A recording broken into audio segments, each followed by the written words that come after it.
오늘 새벽 우리에게 주신 하나님의 말씀은 요한복음 3장 16절입니다. 신약성경 145면입니다.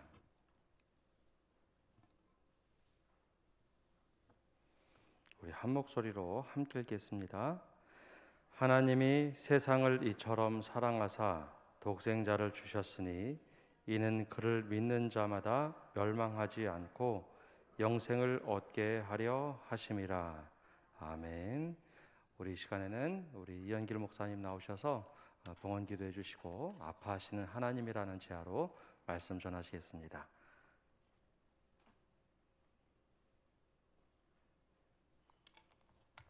기도하시죠. 하나님, 감사합니다. 오늘 아침에도 또 건강 주셔서 일어나게 하시고 주의 전에 나와서 주님을 바라보며 예배하고 찬양하게 해주시니 감사합니다. 우리는 하늘과 땅 사이에 우리가 사모할 이는 주님밖에 없음을 고백합니다. 주님을 사랑합니다. 우리들의 사랑을 이 시간 받아 주시옵소서. 그리고 세상에 살 동안 주님이 주시는 힘과 능력으로 하나님의 자녀답게 살게 하여 주시옵소서. 이 아침에도 예물을 들고 주님께 나와 드리는 우리 성도들이 있습니다. 이 성도들의 예물과 함께 성도들의 정성도 받아 주시옵소서. 그리고 가정마다 하나님께 드리는 기도 응답하여 주시고 하늘의 축복으로 은혜로 채워 주시옵소서. 자녀들을 높여주시고 자녀들이 세상에 하나님의 자랑거리가 되게 하여 주시옵소서. 이 종을 붙잡아 주시고 성령이 사용하여 주시옵소서. 예수님의 이름으로 기도합니다. 아멘. 우리 좋으신 하나님 한번 부르고 말씀 조용히 불러도 돼요. 그냥 1절만 2번 이렇게 좋으신 하나님.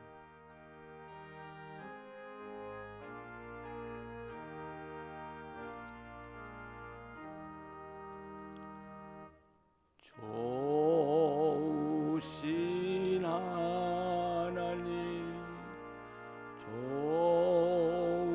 좋으신 하나님, 참 좋으신 나의 하나님,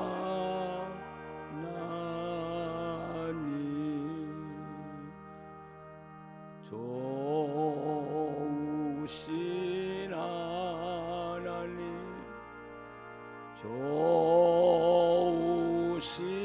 하나님, 참 좋으신 나의 하나님. 오른손을 가슴에 대시고요. 좋으신 하나님, 좋으신 하나님, 참 좋으신 나의 하나님.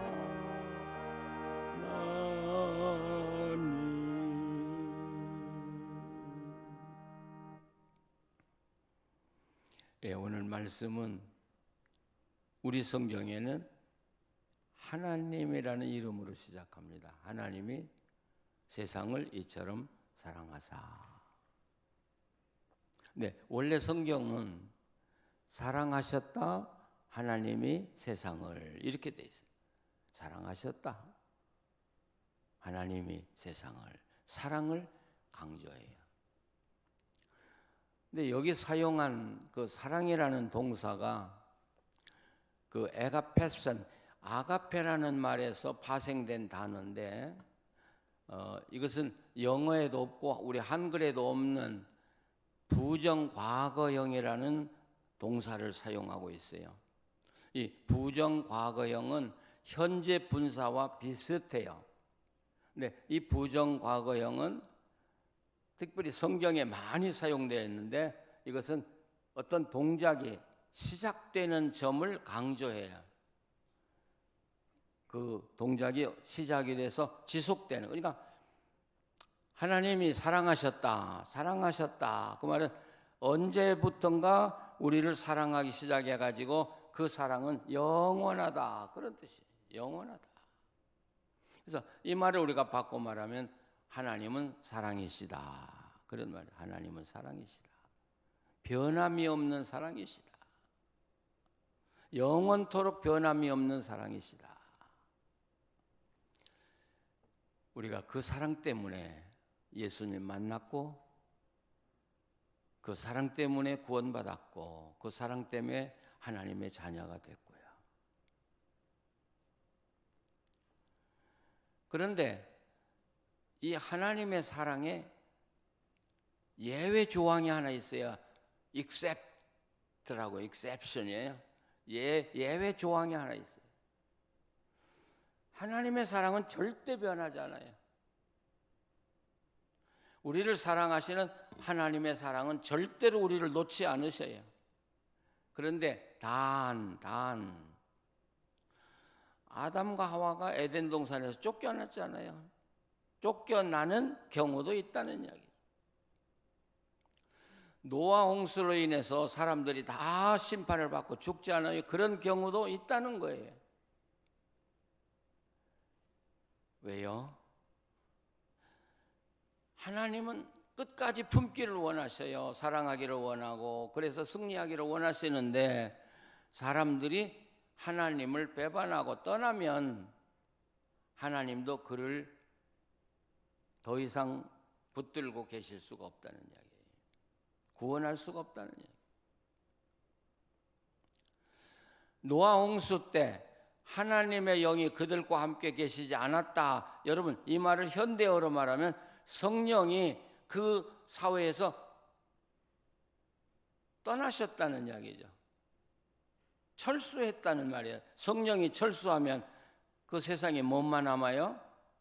죄만 남아요. 죄만 남은 세상은 심판할 수밖에 없는 거예요. 심판할 수밖에 없는 거예요. 그런데요, 다윗과 같은 사람은 우리 아내 범했어요, 우리아 죽였어요, 살인했어요, 간음했어요, 거짓말했어요, 10계명 제1계명 어겼어요. 하나님을 하나님으로 알았다면 그렇게 했겠습니까? 다윗이야말로 하나님의 심판에 떨어져야 할 제1번의 사람이에요. 네, 다윗은 버림받지 않았거든요. 왜요? 그런 범죄에도 불구하고 그는 하나님 앞에 엎드려 있었기 때문에. 그런 범죄에도 불구하고 하나님께 엎드려서 하나님, 성령만은 내게서 철수하지 마십시오 하고 기도할 때 하나님의 사랑은 그를 품으셨어요. 용서하셨어요. 그리고 다윗만이 아니라 다윗의 후손에서 왕위가 그치지 않았어요. 400년의 역사를 지속했어요. 여러분, 그렇기 때문에 이 하나님의 사랑을 우리가 무조건적인 사랑이라고 말합니다마는 그건 좀 잘못된 표현이에요. 계약적 사랑이다, 그렇게 말하죠. 계약적 사랑. 우리가 예수님을 믿는 순간 하나님과 계약을 했어요. 나 믿겠습니다. 예수님 나 믿고 평생 살겠습니다. 그럴 때 하나님이 그 믿음을 받으시고, 그래 그러면 내가 너를 자녀 삼아주마, 계약을 맺었어요. 우리가 일생 동안 그 계약을 지켜가는 한 하나님의 계약은 변함이 없다는 거예요. 그 계약을 지켜가는 한 하나님의 사랑은 절대로 변함이 없다는 거예요. 변하는 건 내가 변하는 거예요. 멸망받는 것도 내가 잘못해서 받는 거지 하나님이 변한 건 아니란 말이죠. 오늘 한국 강단에서 제가 설교를 들으면서 깜짝 놀라는 건 하나님의 사랑은 변함이 없다, 어떤 경우에도 변함이 없다, 이것만 강조하다 보니까 여러분, 그러면 전 그런 설교 들을 때마다 깜짝깜짝 놀라요. 하나님의 사랑은 어떤 경우에도 변함이 없다고만 강조하면 이게 뭐가 되냐? 만인 구원설이 돼요. 어떤 사람도 버리지 않고 다 구원한다면 이 땅에 심판받을 사람 아무도 없다는 이야기가 됩니다. 근데 그렇게 설교하는 교회에 사람들이 모여요. 책임이 없거든요. 하나님의 사랑만 강조하고요. 이건 무서운 사탄의 독이에요. 독초를 먹는 거예요. 우리. 하나님은 사랑이세요. 변함이 없어요. 영원하세요. 우리가 하나님을 사랑하고 믿고 사랑하는 것 변함이 없다면 하나님은 어떤 경우에도 우리를 놓지 않으셔요. 그 사랑은 변함이 없으시다는 사실. 바로 여기에 하나님의 아픔이 있어요. 저는 이 요한복음 3장 16절 우리가 어려서부터 불렀던 노래 아닙니까? 갓난 아기 때부터 불렀던 노래예요, 이거. 근데 어느 날 이 성경을 보다 깜짝 놀랐어요. 하나님은 사랑하셨다, 세상을. 그런데 하나님이 얼마나 아프셨을까? 얼마나 아프셨을까를 느끼기 시작한 거예요. 하나님은 이 세상 모든 사람을 다 품고 다 하나님 나라 에덴 동산으로 이끌기를 원하는데 사람들이 안 따라올 때 하나님 마음이 얼마나 아팠을까? 얼마나 아파하실까 지금도. 또 하나님이 사랑하셨는데 마음이 변해서 하나님을 버리고 떠나는 사람 사이에서 하나님은 사랑과 그 죄 사이에서 얼마나 고민하시고 아파하실까. 근데 우리 성경에 보면 사람은 항상 하나님을 배반하고 살아요. 예, 목사도 배반하고 살고요. 직분자들도 배반하고 살고요. 다 배반하고 살아요. 하나님이 얼마나 아파하실까. 사랑에는 아픔이 있더라고요. 사랑에는 아픔이. 다 우리 부모님들인데 자녀들에게 사랑을 베풀려고 그러는데 자녀가 안 받을 때 여러분 얼마나 가슴 아파요? 얼마나 가슴 쓰려요? 또 자녀를 돕기를 원하는데 내가 도울 힘이 없을 때 여러분 얼마나 가슴이 아파요? 방방 뛰면서 우리는 아파하죠? 그게 하나님의 사랑이거든요. 그래서 우리는 그 사랑으로 오늘까지 이 은혜를 누리고 살기 때문에 여러분 그 사랑 배반하지 않고 하나님 나는 주님 떠나지 않겠습니다. 그러나 저는 약합니다. 성령님 저를 도와주십시오. 저를 붙잡아 주셔서 하나님의 사랑에서 떠나지 않게 해주십시오. 우리가 늘 기도하며 살아가야 할 것입니다. 근데 사랑하셨다 하나님이, 여기 하나님이 나오시는데 우리가 하나님은 성부, 성자, 성령 삼위 하나님이 계신 거 우리가 다 알고 있죠. 그런데 성부, 성자, 성령 할 때 이 삼위 하나님의 중심은 누구냐면 성부 하나님이시거든요. 성부 하나님. 예, 성부 하나님은 모든 계획을 세우시는 분이에요. 이 세상 사람들을 구원해야 되겠다고 계획은 성부가 세우시면 그 하나님의 계획을 이루어 가시는 분이 예수 그리스도, 성자 예수 그리스도시거든요. 그래서 성자가 이 땅에 오셔서 십자가를 치고 돌아가신 것이죠. 그럼 성령은 뭐 하시는 분이에요? 성령님은 하나님이 계획한 것을 도우시는 분이고 또 성자 하나님이 예수님이 이뤄놓으신 그 사역이 실패하지 않도록 도우시는 분이 성령이셔요. 근데 우리가 성령님에 대해서 많은 오해가 생기는 것 같은데요. 성령님은 성경을 여러분이 보시면 굉장히 수줍어 하시는 분이다. 영성신학에서도 그렇게 이야기해요. 성령님은 굉장히 수줍어 하시는 분이다.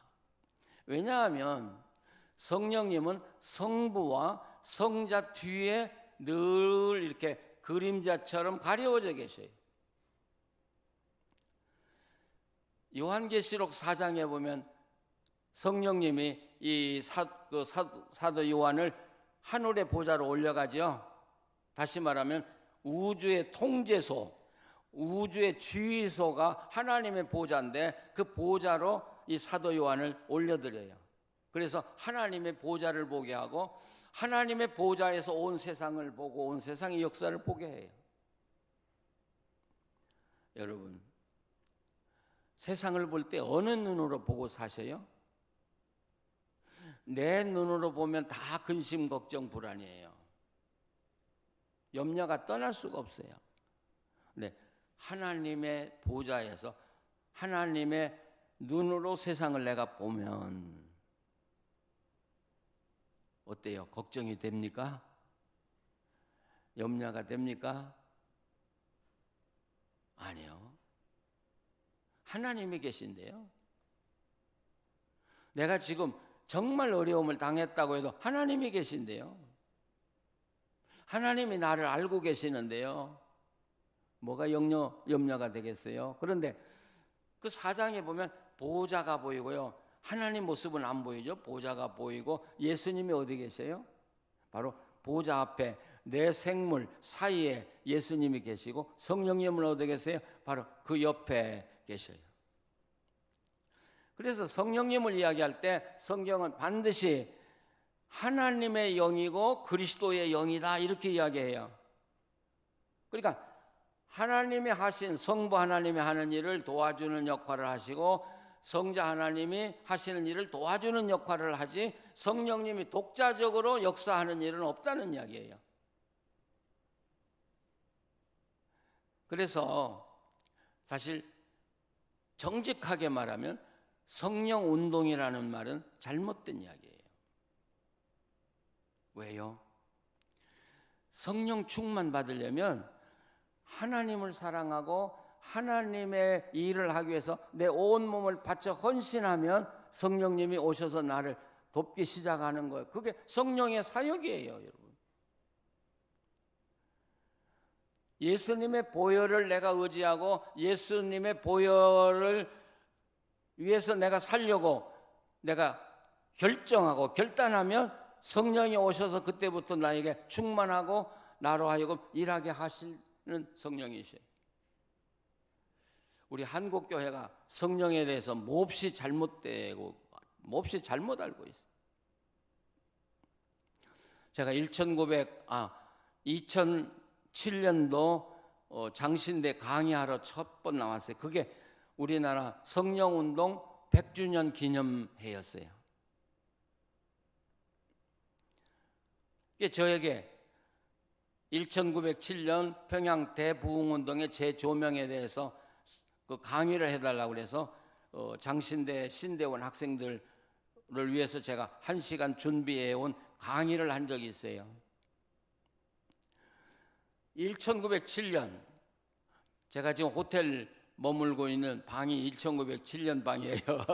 그래서 야 이거 참 역사적인 방이라 그러는데 여러분 성령 운동을 해서 성령의 역사가 일어난 게 아니에요. 평양 1907년 대부흥이요.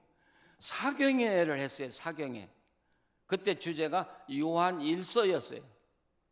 평양에 있는 의사 하디라는 사람을 초청해서 요한 1서 강해를 월요일부터 했다고 해요. 그 당시에는 일주일씩 했잖아요. 뭐 제가 어렸을 때도 김치떡 싸가지고 다니면서 배웠던 기억이 있는데요. 첫날 요한 1서 강해 하루 종일 했어요. 둘째 날 하루 종일 했어요. 그런데 성경을 배워가면서 점점 성도들의 마음이 뜨거워지기 시작했어요. 그래서 성도들이 그 당시에 선교사들이 주도를 했으니까 선교사들에 가서 우리 기도하고 싶으니까 기도할 수 있는 시간을 달라고 그랬어요. 근데 선교사들이 안 줬어요. 지금은 기도할 시간이 아니다. 그리고 성경을 계속 강해를 해 나간 거예요. 그럴수록 성도들의 마음에 이 불같은 열정이 떠오르는 거예요. 기도하고 싶어서. 그래서 금요일 날 저녁에 기도의 문을 연 거예요. 점심시간에 연 거예요. 그랬더니 성령의 폭발이 일어난 거지. 성령 운동, 성령에서 성령 운동이 일어난 적이 없다는 사실이에요, 여러분.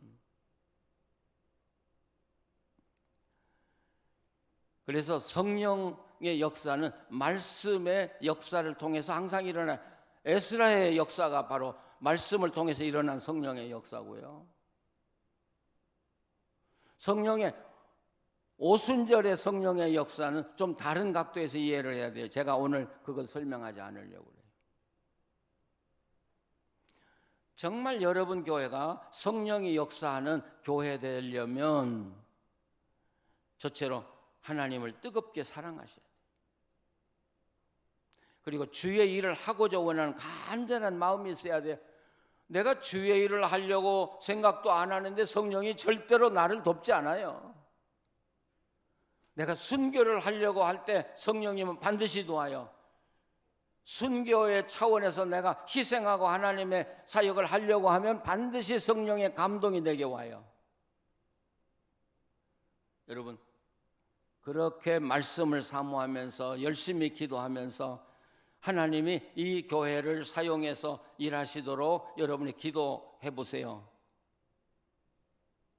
성령 오시옵소서 기도 안 해도 돼요. 그러면 하나님과 예수 그리스도가 성령의 영을 우리에게 보내주신다는 사실. 제가 비밀스러운 이야기 하나 할까요? 개인의 이름을 들어서 참 죄송해요. 조용기 목사님이 LA 오셔서 목사님들에게 강의를 했는데 저는 그때 못 들었어요. 거기서 참석한 분들이 전해줘서 들었어요. 조용기 목사님이 이렇게 말했대요. 나는 치유의 은사가 없습니다. 놀랍죠? 난 치유의 은사가 없습니다. 단지 기도하면 이루어 주신다고 한 약속을 믿고 내가 100사람 기도했는데 한 사람이라도 낫는다면 기도 안 하겠습니까? 그래서 기도했습니다. 그러니까 간혹 낫기 시작했습니다. 그러니까 이 말은 조용기 목사님은 이 치유의 은사도 없고 예언의 은사도 없다는 이야기예요. 그냥 하나님의 일을 하려고 할 때, 필요할 때 하나님이 그때마다 주셔서 일했을 뿐이라는 거예요. 더 놀라운 이야기가 있어요. 장신대에 오니까 장신대 어느 교수가 나한테 와서 비밀스럽게 이야기하더라고요.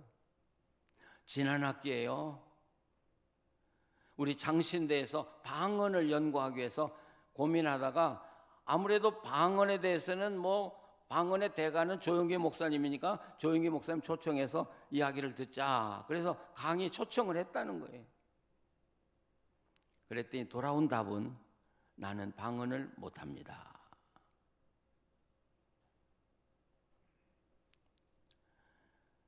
여러분,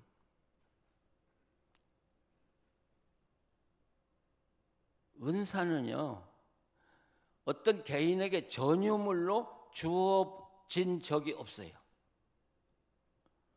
그래서 예수님이 제자들을 보낼 때 그렇게 말씀하시죠. 나가서 복음을 전하고 귀신을 쫓아내라. 귀신을 쫓아낼 능력을 내가 너희들에게 주었다. 우리 성경에 그렇게 번역이 되어 있어요. 그런데 이 개역 이전에 개역 개정판 이전에 개역은 그렇게 번역 안 됐어요. 귀신을 쫓아낼 권세를 내가 너에게 준다 그랬어요. 근데 이 개역 개정에서는 능력이라고 바꿨어요. 근데 제가 볼 때는, 제가 아는 상식으로는 능력이라고 번역하면 안 돼요. 만약 능력이라고 번역을 하면 성령이 나에게 병 고칠 은사를 주었으면 내가 믿음이 변질해서 주님을 떠났어도 그 능력은 남아있게 되죠. 그렇죠? 권세라고 하는 건 능력의 본체는 하나님이에요. 그 하나님의 능력을 사용할 권한을 주었다는 거예요. 전 권한. 그러니까 우리가 기도하면서 열심히 주의 일을 하려고 하면 사용할 수 있게 허락해 주신 게 바로 권세. 에쿠수시아라는 걸, 에크라는 건 아우트, 나왔단 말이고, 수시아라는 말은 본질, 에센스를 이야기해요. 본질에서 나왔다. 그러니까 권위를 이야기하는 거예요. 우리가 성경을 좀 더 정확하게 이해하면 이런 문제가 다 풀리는데 우리가 그냥 한국말로 그냥 건성건성 읽어나가니까 엄청난 차이가 나는 거예요. 우리가 신앙 이해와 성경 이해에서요. 그래서 여기 3장 16절에도 성령님 이야기는 안 나와요. 왜요? 하나님이 사역하시고 예수님이 사역하시는 그 속에 뒤에 숨어서 성령님은 역사하시기 때문에. 지금 성령님은 여러분과 함께 조용히 계셔요. 조용히 계셔요. 그래서 영성신학에서 뭐라고 하는 줄 알아요? 아십니까? 성령님은 사슴과 같다. 이 사슴은요, 제가 산에서 이렇게 지나보니까 새벽에 4시쯤 아무도 안 일어났을 때 이 모든 사물이 조용할 때 내려와서 그 맑은 물을 마셔요. 근데 어디서 부스럭 소리만 나면 사슴은 재빨리 도망가요. 성령님은 그렇게 수줍어하시고 조용하신 분이다. 그러니까 성령님과 함께 살아가기를 원하는 사람은 조용해야 돼요. 그리고 조용한 마음으로 성령님께 물어야 돼요. 하나님, 지금 제가 이런 병에 걸렸는데 성령님, 이 병 어떻게 하면 좋겠습니까? 그리고 묵상하면서 기다리는 거예요. 그러면 성령님은 내게 말씀을 해 주셔요. 그냥 우리가 기도했으니까 낫겠지, 기도했으니까 낫는다, 우리가 보통 그렇게 생각하는데, 아니, 제가 생각하기는 그렇지는 않아요. 정말 그 병에서 낫기를 원하시거나 그 문제를 해결하기를 원하시면 내가 기도했으니까 됐다고 생각하면 여러분 낭패 볼 때가 많습니다. 정말 그 문제를 해결하고 싶고 정말 그 병을 낫고 싶다면 하나님께, 성령님께 물으면서 꾸준하게 기도해 나가야 돼요. 그러면 반드시 하나님이 내게 응답을 주셔요. 확신을 주셔요. 낫는다고는, 문제가 해결된다는. 그리고 나가보면 확실하게 그 말씀이 이루어지는 것이죠. 우리 신앙이 껍데기 신앙에서 여러분 살지 마시기 바랍니다. 좀 더 깊은 데로 들어가야 합니다. 그리고 하나님과 교제하면서 하나님과 의논하면서 살아가셔야 합니다. 제가 이건 제 자랑이 아니에요. 저희 집 사람과 결혼해서 산 지가 54년이에요. 근데 우리 두 사람 54년 동안 병원 침대에 누워본 적이 한 번도 없어요. 저희들이 건강해서가 아니고 병 많이 났어요. 근데 하나님과 의논해요. 그러면 하나님의 응답이 와요. 하나님의 응답을 가지고 그냥 기도하며 살아가요. 약도 안 먹고요. 하나님은 굉장한 질병들을 다 고쳐주셨어요. 병원에 갈 필요 없이. 그렇다고 여러분 병원에 안 가면 안 됩니다. 가야 될 땐 가시고 약 드셔야 될 때 드셔야 합니다.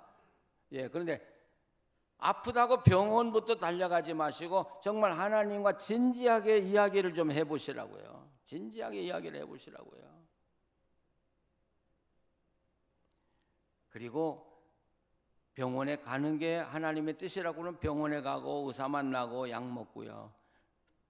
아니면 하나님이 약 먹지 않고도 치료해 주신다고 하면 여러분 기다리면서 기도하시면 돼요. 하나님은 완벽하게 치유해 주셔요. 그래서 치료와 치유를 구분하잖아요. 치료, 병원에 가서 치료받은 건 재발하는 경우가 많아요. 근데 치유, 하나님이 고쳐주신 건 절대 재발하지 않아요. 절대 재발하지 않아요.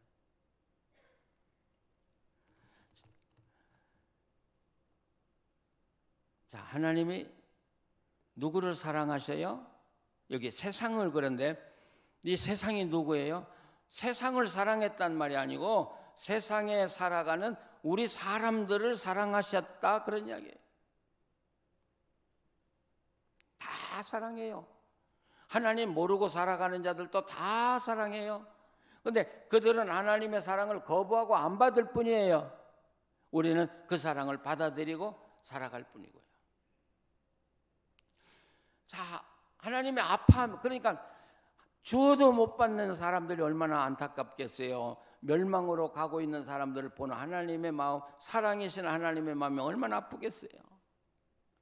예수님을 믿다가 신앙이 타락하거나 잘못됐을 때 예수님의 마음이 얼마나 아프겠어요. 너 그대로 가면 지옥에 떨어질 수 있다, 너 심판받을 수 있다고 생각한다면 얼마나 아프시겠어요. 이 하나님의 사랑은 반드시 우리의 응답을 기다려요. 그렇죠? 우리 응답을 기다리는데 우리가 하나님의 사랑에 응답하는 게 뭐예요? 그게 믿음이란 말이죠. 그래서 하나님이 세상을 이처럼 사랑하셨는데, 그래서 독생자를 주셨는데 이는 그를 믿는 자마다, 이렇게 믿는 자마다. 제가 옛날에 영화 한 편 본 적이 있어요. 미국에서요. 근데 그 교회 장로님이신데 청교도적인 신앙을 가진 그 가정이에요. 근데 그 집 딸이 교회 수련회 갔다가 잘못된 친구를 만나가지고 집에 돌아오지 않고 그 친구를 따라갔는데 이게 사창구레가 들어간 거예요. 이 장로님은 사업가예요. 아주 큰 회사를 경영하는 회장이신데, 여러분, 딸이 없어졌으니까 얼마나 가슴이 아프겠습니까? 그래서 그날부터 이 회장인 장로님이 딸을 찾아 나서요. 양복을 입고요, 넥타이를 매고요, 좋은 차를 타고요, 다 다녀봤는데 아무도 모른대, 이 딸을요. 근데 이 장로님이 깨달은 게 하나 있어요. 아, 딸을 찾으려면 이 넥타이 매고 양복 입고는 안 된다는 걸 알았어요. 그래서 넥타이를 풀고 양복을 벗어요. 그래도 좋은 차 타고 가요. 그래도 아직도 그 몸에는 부티가 나요. 그래서 그런 어두운 데 가서 애들을 만나가지고 사진을 보여주면서 이런 아이 만나봤냐? 아무도 모른다는 거예요. 그래서 이 장로님이 또 깨달아요. 아, 내가 완전히 이 사람들의 모습으로 변하지 않고는 내 딸을 건져낼 수 없구나. 그래서 그 다음부터는 자기가 그동안 입었던 거 다 벗어버리고 바지도 찢어진 바지 입고요, 머리도 이렇게 흥크러지게 하고요, 차도 버리고요, 맨발로 찾아가요. 만나서 이야기를 해봐요. 이런 아이 봤냐? 그러니까 아, 내가 알아요. 이야기가 통하더라는 거예요. 그 아이한테 나를 좀 만나게 해줄 수 있냐? 그러니까 데리고 가서 자기 딸을 만나게 해주는데 이 딸이 거부하는 거예요. 당신 내 아버지 아니야? 당신 나를 사랑해 본 적 있어? 예. 내가 매일 만나는 남자들은 나를 정말 사랑해. 그러니까 난 여기가 좋으니까 나타나지도 마. 막. 여러분, 그 아버지 마음이 얼마나 아프겠습니까? 아, 내가 사랑하지 못했구나. 근엄하기만 했고 신앙 지키라고만 했지 사랑을 베풀지 못한 거예요. 그래서 그 아버지가 혼자 외롭게 돌아가요. 돌아가다가 다리 난간을 붙들고 우는 거야. 후회도 나고요, 가슴도 아프고요, 딸이 불쌍하기도 하고요. 그래서 난간을 붙들고 막 우는 거야. 근데 이 딸이 돌아가다가 자기 아버지가 우는 모습을 봐요. 그래서 딸이 돌아와요. 그리고 아버지 어깨를 두드리면서 아버지가, 영어로 데디가 나를 사랑한 걸 내가 이제 알았어. 내가 아버지하고 집으로 돌아갈게. 그래서 이 딸이 아버지를 따라서 집으로 돌아와요. 전 그 영화를 보면서 어쩌면 예수님 이야기 같다. 예수님 이야기 같다. 하나님이 아무리 능력이 많으셔도 하늘에서 큰 소리 친다고 사람들이 들어요? 어림도 없어요. 기적이 사람 변화시키지 못해요. 제가 지난주에 세미나에서 만난 어느 목사님이 개척교회를 하는데 정말 하나님의 축복으로 건물을 조그만하지만 예쁘게 잘 지었어요. 근데 교인들의 상당수가 나갔대요. 근데 이분은 치유의 사역을 많이 해서 병자를 많이 고쳤거든요. 근데 나간 분들이 다 그 질병에서 고침을 받은 사람들이 나갔다는 거예요. 그래서 제가 웃었어요. 인지 알아? 병 나은 분들이 신앙 끝까지 지켜가는 사람들이 없어. 원래 신앙이 있은 사람들은 지켜가지만 병 낫기 위해서 예수 믿다가 병 나은 사람이 신앙 지켜간 사람 없어요. 예. 저도 젊은 목사 때 병 많이 고쳐줬어요. 불치의 병 많이 고쳐줬어요. 그런데 이 교인들이 교회를 안 나와요. 그분들이 교회를 안 나와요. 그 신방을 가니까 그런 이야기를 해요. 목사님, 감사한금 다 바쳤고요. 이제 더 기도할 곳이 없는데 왜 나가요? 그래서 제가 기도했어요. 하나님, 이 치유할 수 있는 그런 은사는 거두어 가시고 저에게 말씀을 깊이 깨닫는 은사를 주십시오. 그래서 제가 바꿨어요. 그래서 말씀을 사랑하는 사람으로 일생 살기로 작정을 하고 오늘까지 온 거예요.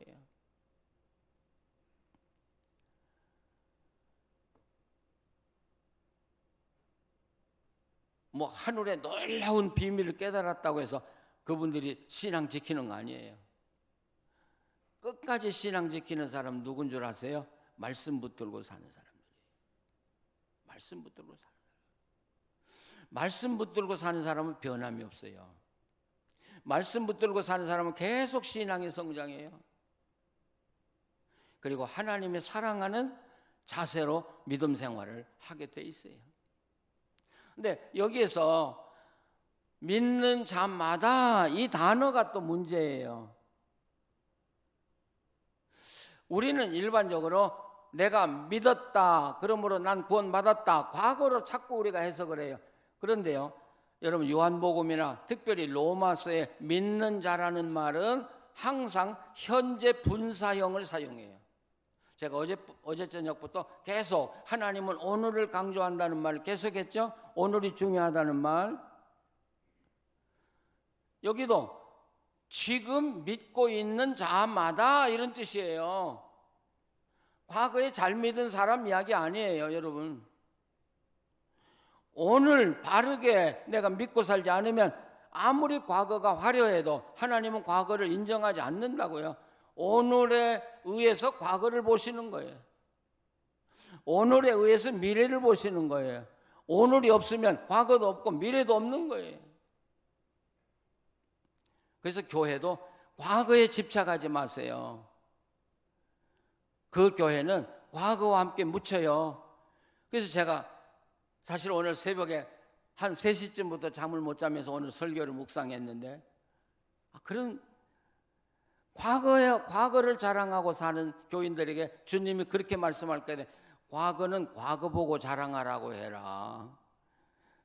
미래를 자랑하는 교회 보고 네 미래는 미래 보고 자랑하라고 해라. 너는 오늘 충실해라. 이게 하나님의 말씀이에요. 지금 여러분이 귀한 거예요. 믿으시죠? 우리는 한순간도 마음 흐트러지지 마시고 하나님 앞에서 하나님 사랑하면서 그 사랑 감격해서 여러분 살아가시기를 바랍니다. 자, 그러면 믿는 자마다 영생을 얻게 하려 하심이라. 이 번역도 좀 문제가 돼요. 영생을 가진다 그런 뜻인데 이 갖다는 동사가 현재형이에요. 현재형. 여러분 이 영어에서 현재형은 현재형이기보다도 미래적인 요소가 많습니다. 영어를 아시는 분들은 아실게요. 헬라어도 현재어는 현재를 강조하지만 이것이 미래까지 계속되는 걸 이야기해요. 그러니까 영생을 얻으리라는 건 영생은 지금 얻었고 얻은 영생이 계속된다 그런 뜻이에요. 여러분.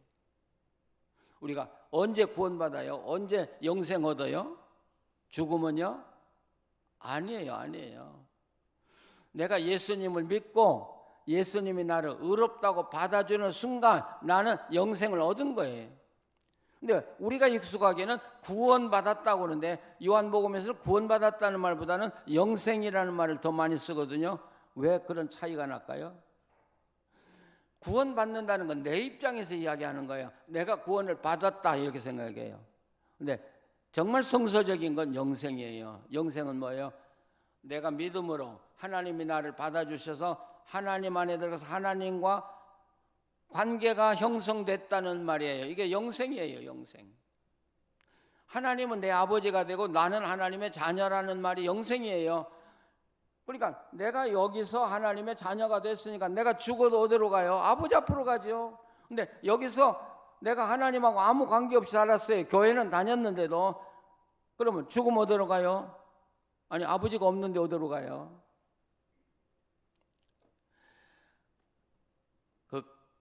이 미국과 카나다를 이렇게 왔다 갔다 하면서 보면 재미있는 일이 있어요. 보통 여러분이 미국 가거나 또는 외국에서 한국 들어올 때 비자를 공항에서 받아요. 그렇죠? 근데요, 카나다에서 미국을 들어올 때는 미국 대사관이 카나다에 와 있어요. 그래서 미국 수속을 카나다 공항에서 받아요. 그래서 저는 그것을 프리패스라 그렇게 저 나름대로 이름을 줘요. 자, 그러면 카나다 공항에서 미국 그 입국 비자를 딱 찍어줘요. 그러면 이 사람은 인터내셔널 에어포트 인터내셔널을 취급을 받겠어요? 국제선 취급을 받겠어요? 국내선으로 내리겠어요? 제가 말을 좀 잘못하네. 국제선으로 내리겠어요? 미국에 와서 국내선으로 내리겠어요? 다시 비자 받을 필요가 있어요? 없어요? 없잖아요. 이미 받았으니까. 그러니까 그분들은 국제선으로 내리는 게 아니라 국내선으로 내려요. 검사 없이 그냥 국내선으로 쭉 빠져나가요. 야, 전 그걸 경험하면서 이게 영생이야. 이게 영생. 지금 여러분 천국 가는 패스포드에 도장이 다 찍혀 있다고요. 너는 내 자녀야. 그러니까 내 나라에 들어올 자격이 있어 하고 찍혀 있다고요. 그러면 여러분 우리가 죽어서 하나님 나라 가면 우리는 어디로 가요? 그냥 하나님 나라로 직행하는 거지 심판을 받지 않아요. 그게 영생이에요. 그러니까 당신 구원 받았습니까? 그러면 예, 받았습니다. 근데 문제가 또 하나 생겼네요. 구원 받았으면 구원 받은 증거가 있어야 될 거 아니겠습니까? 이단들은 당신 구원 받았습니까? 하고 묻는데 우리는 그걸 말을 못해요. 저도 고민 많이 했어요. 구원받은 증거가 뭐예요? 그런데 제가 로마서 주석을 쓰면서 로마서 8장을 가지고 굉장히 고민을 많이 했어요. 그 8장이 알 것도 같고 모를 것도 같고 그래요. 그거 쉽지 않아요. 주석을 다 써놓고도 굉장히 고민을 했는데 저는 거기서 놀라운 진리를 발견했어요. 로마서 8장 9절을 한번 보세요. 로마서 8장 9절 한번 찾아보시죠. 굉장히 중요한 구절이에요. 여러분이 잘 알고 있는 말씀이고. 자, 9절 한번 같이 읽어보세요. 만일 너희 속에 하나님의 영이 거하시면 너희가 육신에 있지 아니하고 영에 있나니 누구든지 그리스도의 영이 없으면 그리스도의 사람이 아니니라. 이게 무슨 말이냐면요, 내가 예수님을 믿죠? 믿었죠? 그래서 하나님이 나를 의롭다고 받아주시죠. 그러면 하나님의 자녀가 됐으면 그 증거로 하나님께서 성령을 내게 보내주신다는 거예요. 그러니까 내가 구원받은 증거, 하나님 자녀된 증거가 뭐예요? 성령이에요. 성령. 내 안에 계신 성령님. 내가 하나님의 자녀가 됐으니까 하나님이 내 안에 오신 거예요. 내가 하나님의 자녀가 아닌데 어떻게 하나님이 내 속에 들어오셔요? 그러니까 하나님의 영이 당신 속에 없으면 당신은 하나님의 자녀가 아니다, 이렇게 이야기하죠. 그래서 바울은 성령님은 구원의 보증이라는 이야기가 바로 그거예요. 네가 하나님의 사람이 됐으니까 성령님 하나님이 네 속에 온 거야. 그러니까 성령님이 계신 것이 구원의 보증이야. 그래서 우리 구원받은 사람은, 바울이 여기 8장에서 그러잖아요. 구원받은 사람은 하나님을 향해서 아빠 하고 부르짖는다. 왜? 성령님이 증인이시니까. 자, 여러분, 성령님이 여러분 안에 계십니까? 확신합니까? 예, 그러면 여러분은 하나님 자녀예요. 교회를 몇십 년 다녔어도 내 안에 성령이 계신지 안 계신지 모른다면 여러분, 그분은 하나님의 자녀가 아닐 가능성이 참 많아요.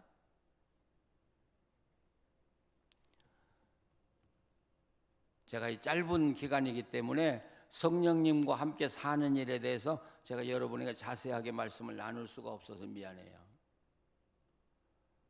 성령님은 우리 안에 오시면 내 안에, 그래서 성부, 성자가 내 안에 계신다는 말은 성경에 없는데, 성령을 이야기할 때는 너희 안에 거하시는 성령, 이렇게 이야기해요. 성령님이 우리 안에 계시면 친구 같아요. 친구. 아주 자세하고 작은 것도 의논하기만 하면 가르쳐 주시고, 예, 밝혀 주시고. 제가 요한계시록 주석을 쓰면서 성령님이 어떻게 나를 도우는가를 매 순간 경험을 해봤어요. 요한계시록이 얼마나 어려워요. 주석책 다 뒤져봐도 없어요.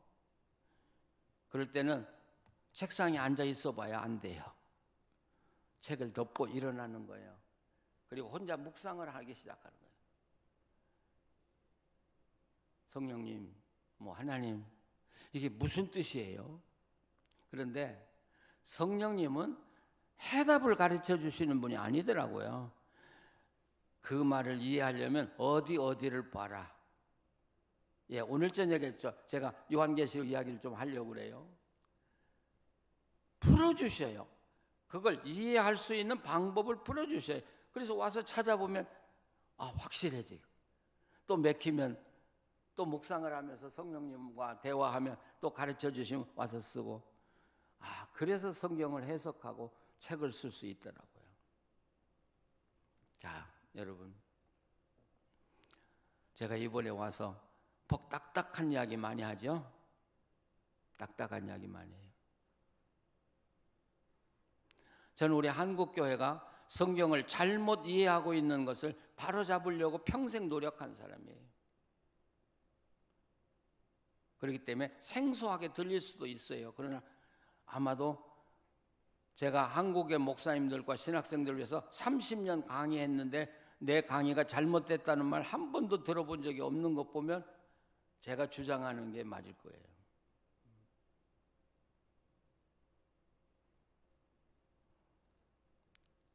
오늘이 중요해요. 내일 염려하지 마세요. 경제적으로 쪼들려도 오늘만 참고 기뻐하세요. 오늘 하루 하나님 사랑하세요. 일터에 나가시다가도 하나님 사랑해요. 일하다가도 힘들고 어려워도 하나님 사랑해요. 저는 하나님이 우리 형편을 다 알고 있는 것 저는 알아요. 전 믿어요. 내가 하나님 의지하고 살겠습니다. 하나님 자녀답게 살겠습니다. 그렇게 사신다면 여러분 매일매일의 순간이 천국이 될 것입니다. 천국에서 사시는, 천국의 시민답게 살아가는 여러분 되시기를 간절히 바랍니다. 기도하시겠습니다.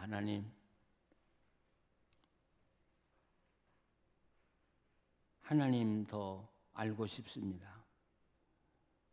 바르게 알고 하나님을 바로 사랑하며 살고 싶습니다. 우리 힘 가지고는 하나님 알 수도 없고 사랑할 수도 없습니다. 성령님, 우리를 도와주시옵소서. 그래서 변치 않고 주님 사랑하고 주님의 사랑 끈 붙들고 승리하게 하여 주시옵소서. 오늘 이전에 나와서 예배하는 우리 성도들, 또 혹시 방송으로 이 예배에 참여하고 있는 성도들 있을 줄 압니다. 하나님, 우리 성도들이 가지고 있는 어려운 문제들도 너무나 많습니다. 코로나 바이러스로 인해서 경제적인 어려움도 너무나 많습니다. 육신의 질병과 약함도 많습니다. 하나님, 이 시간 주님께 간구하오니 주님의 손으로 어루만져 주시옵소서. 예수의 이름으로 치료해 주시옵소서. 그래서 질병이 물러가게 하시고 경제적인 어려움에서도 해방되게 하시고 또 얽힌 문제들이 풀어지도록 역사하여 주시옵소서. 예수님의 이름으로 기도합니다. 아멘. 이제는 우리 주님 예수 그리스도의 은혜와 우리 아버지 하나님의 크신 사랑하심과 능력으로 역사하시는 성령의 역사하심이 하나님을 사랑하고 끝까지 믿음짓게 살기를 원하는 사랑하는 성도들 위에, 가정 위에 지금부터 영원토록 함께 계시옵기를 축원하옵나이다. 아멘.